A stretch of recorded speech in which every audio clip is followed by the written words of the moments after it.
तो चलिए यहाँ से सीधा आपको ले चलते हैं हरियाणा की ओर, जहां पर मुख्यमंत्री योगी आदित्यनाथ आज हरियाणा दौरे पर हैं, संबोधित कर रहे हैं। उसने इसी गलतफहमी में भारत पर हमला करने का दुस्साहस किया और जब वह भारत के अंदर उसके सैनिक घुसने की दिशा में उसके सैनिक घुसने के लिए आए तो आपने देखा होगा उसे बताया गया उसके सेना का पड़ाव पड़ा हुआ था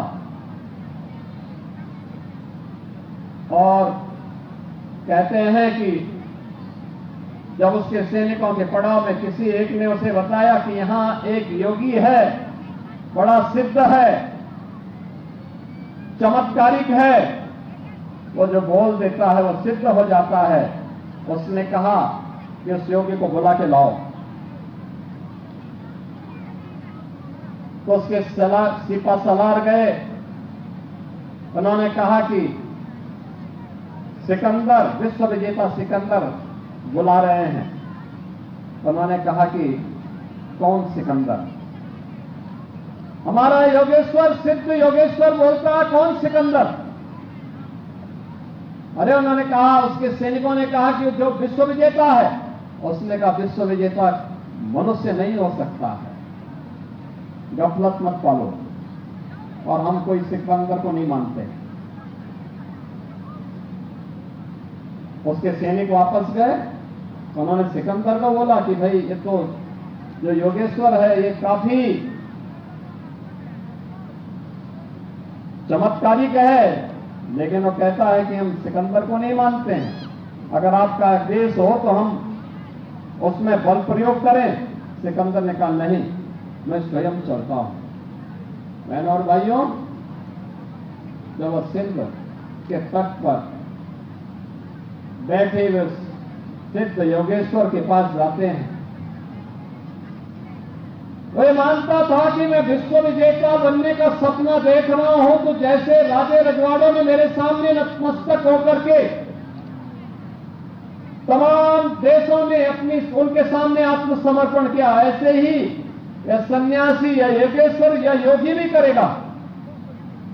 लेकिन जब सिकंदर सामने आता है, उसके सिपा सालार बोलते हैं कि सिकंदर महान आए हैं, इन्हें सम्मान मिलना चाहिए।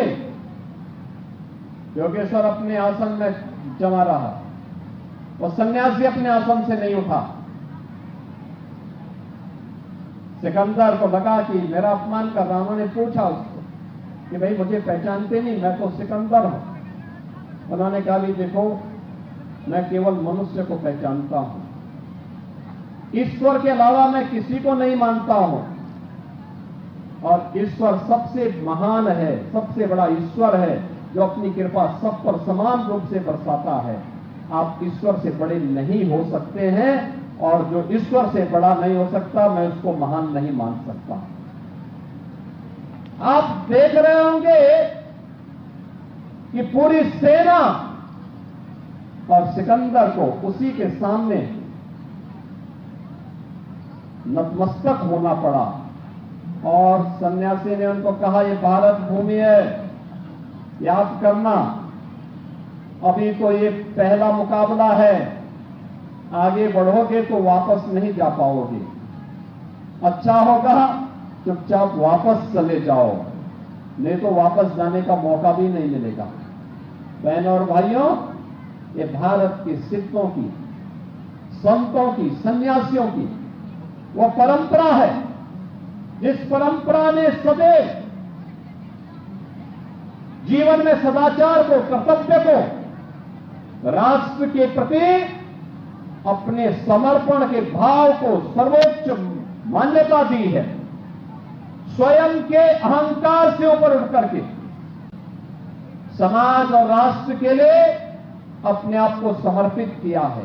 और इसीलिए तो हर भारत का सनातन धर्मावलंबी आज भी गांव में हो या शहर में, बड़े महानगरों में हो या किसी सामान्य से गांव में, कोई भी सन्यासी निकलता है तो उसके प्रति कहीं न कहीं एक आदर का भाव उन सब के मन में बना रहता है और वह आदर का भाव ही उसके जीवन की एक बड़ी ताकत बनती है, उसका संस्कार